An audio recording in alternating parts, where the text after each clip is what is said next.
৪৭ দিন যুদ্ধের পর ইরানের ১০ দফা প্রস্তাবের ভিত্তিতে শনিবার পাকিস্তানের ইসলামাবাদে আলোচনায় বসে ওয়াশিংটন ও তেহরানের প্রতিনিধি দল। সে আলোচনা ব্যর্থ হওয়ার পর ইরানের ওপর সীমিত পরিসরে পুনরায় হামলা চালানোর বিষয়টি বিবেচনা করছেন মার্কিন প্রেসিডেন্ট ডোনাল্ড ট্রাম্প। এই তথ্য জানিয়েছে সংবাদ মাধ্যম দ্য ওয়াল স্ট্রিট জার্নাল।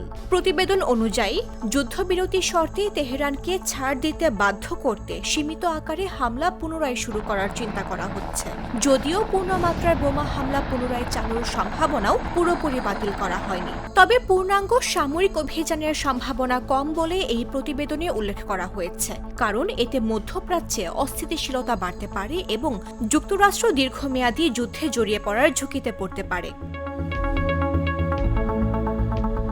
প্রতিবেদনে আরও বলা হয়েছে, এই যুদ্ধের জন্য প্রতিটি বিকল্প সিদ্ধান্তেই বড় ধরনের ঝুঁকি রয়েছে।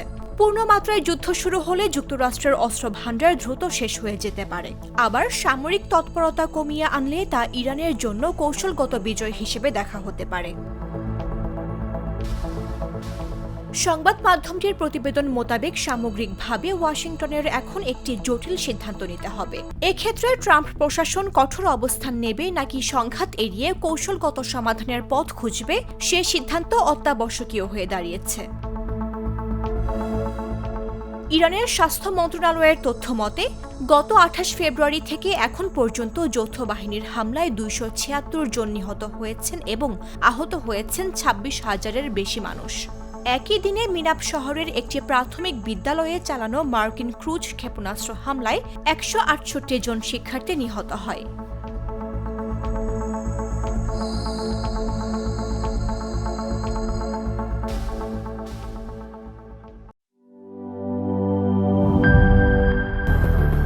বেশি সার্ভিস ও ফিচারে লেনদেনের সব বিকাশ অ্যাপে সম্ভব।